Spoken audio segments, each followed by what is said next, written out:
الله وبركاته. الحمد لله رب العالمين، والصلاة والسلام على رسوله الأمين وعلى آله وصحبه أجمعين ومن تبعهم بإحسان إلى يوم الدين، وبعد. فأعوذ بالله من الشيطان الرجيم. بسم الله الرحمن الرحيم. واعبدوا الله ولا تشركوا به شيئا وبالوالدين إحسانا وبذي القربى واليتامى والمساكين والجار ذي القربى والجار الجنب والصاحب بالجنب وابن السبيل وما ملكت أيمانكم إن الله لا يحب الإنسان كفورا. صدر مجلس اور ہم سفر ساتھیوں، آج کی اس بابرکت محفل میں میرا موضوع خطابت ہے حقوق العباد کی اہمیت. حضرات گرامی، بنیادی طور پر ایک انسان پر عائد ہونے والے حقوق دو طرح کے ہیں. ایک جو اللہ رب العالمین اور بندوں کے مابین ہوتا ہے، ان میں سب سے اہم حق توحید ہے، اللہ رب العالمین کی وحدانیت ہے. اللہ کے نبی صلی اللہ علیہ وسلم نے معاذ رضی اللہ عنہ سے فرمایا، یا معاذ اتدری ما حق اللہ علی العباد؟ قال اللہ ورسولہ اعلم. قال ان یعبدوہ ولا یشرکوا بہ شیئا.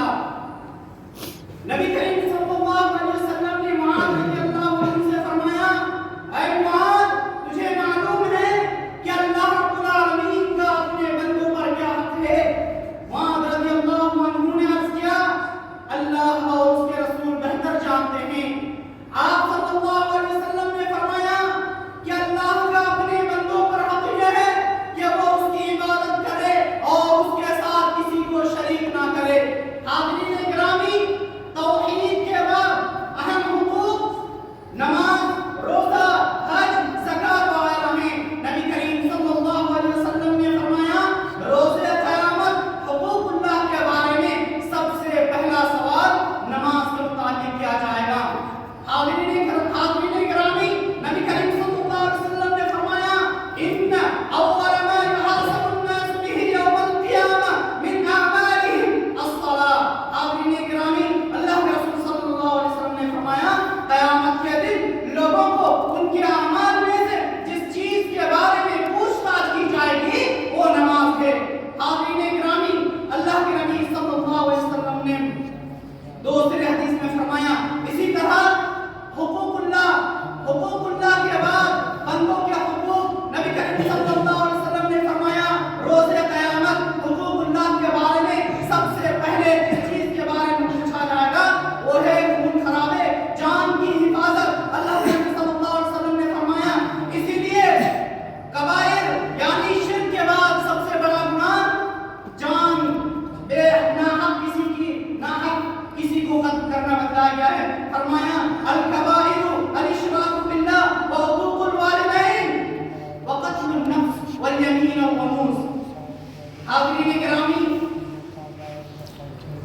قرآن و سنت میں حقوق اللہ کے بعد سب سے زیادہ اہمیت حقوق العباد کو دی گئی ہے. اور وہ حقوق العباد میں دنیا کے ہر مذہب، ہر ذات و نسل، ہر درجے اور ہر حیثیت کے انسانوں کے حقوق شامل ہیں. اگر ہم عزیزوں کے حقوق ادا کریں تو اس کے ساتھ غیروں کے حقوق بھی ادا کریں.